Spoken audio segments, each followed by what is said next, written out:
इच्छापूर्ती वधूवर सूचक केंद्र सावळज। एका मराठी माणसाने मराठी माणसाच्या हितासाठी मराठी माणसांच्या मदतीने संपूर्ण मराठीतून 5 वर्षात शेकडो विवाह योग जुळवणारी आणि महाराष्ट्रासह 7 राज्यात आपल्या संलग्न आणि स्वतंत्र 47 शाखा असणारी मनुष्यबळ लोकसेवा अकादमीचा 2021 चा राज्यस्तरीय सेवारत्न पुरस्कार प्राप्त एकमेव विवाह संस्था इच्छापूर्ती वधूवर सूचक सावळज श्री दत्तात्रय पाटील अंजनी। संपर्क 9096101651।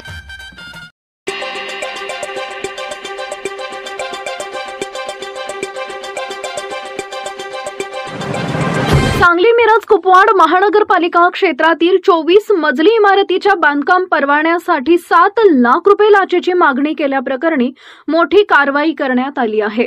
या प्रकरणी लाचलुचपत प्रतिबंधक विभागाच्या सांगली विभागाने कारवाई केली असून उपायुक्त वैभव विजय साबळे यांना अटक करण्यात आली आहे। कारवाईमुळे महापालिका वर्तुळात जोरदार चर्चा सुरू झाली असून खळबळही उडाली आहे। यानंतर आता जिल्ह्यात उलटसुलट चर्चा सुरू असतानाच एका ट्विटने मात्र पूजा खेडकर प्रकरणाची चर्चा पुन्हा एकदा सुरू झाली आहे।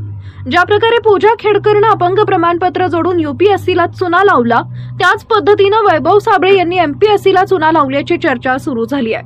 वैभव साबळे यांच्याबाबत आपचे राज्य उपाध्यक्ष तथा सामाजिक कार्यकर्ते विजय कुंभार यांनी गंभीर आरोप केलेत।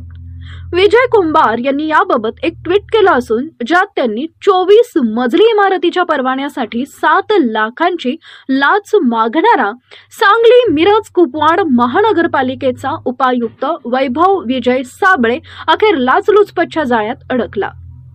हा तोच वैभव साबळे आहे ज्यानं एमपीएससी परीक्षा कर्णबधीर असल्याचं खोटं प्रमाणपत्र लावून पास केली होती। गंमत म्हणजे 1993 साली ज्या दिवशी जन्म झाला त्याच दिवशी त्याला कर्णबधीर असल्याचं सर्टिफिकेट मिळालं। हे सगळं माहिती असूनही यंत्रणेकडून काहीतरी कारवाई झाली का? नाही।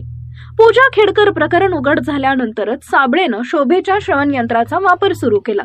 त्याआधी तो कधीही असं श्रवण यंत्राचा वापर केला नव्हता। लोकांच्या तक्रारींच्या ढिगाऱ्यानंतरही यंत्रणेला जाग आली नाही। का? कारण बहुतेक याच यंत्रणेतील अनेक लोकही हाच फसवेगिरीचा मार्ग वापरूनच सेवेत आले आहेत। आज ही गोष्ट पुन्हा सिद्ध झाली आहे की फसवून खोटं बोलून प्रमाणपत्र बनवून सेवेत आलेले लोक प्रामाणिक काम करू शकत नाहीत। ते फक्त खुर्चीचा गैरवापर करून सामान्य जनतेचा छळ करून आणि लाच घेऊन आपल्या बोगस पात्रतेला लपवण्याचं काम करतात। सरळ शब्दात सांगायचं झालं तर सिस्टीम आतून सडली आहे आणि ही सडलेली सिस्टीमच आज कर्णबधीर नाहीये तर संपूर्णतः मूक आणि अंध झाली आहे।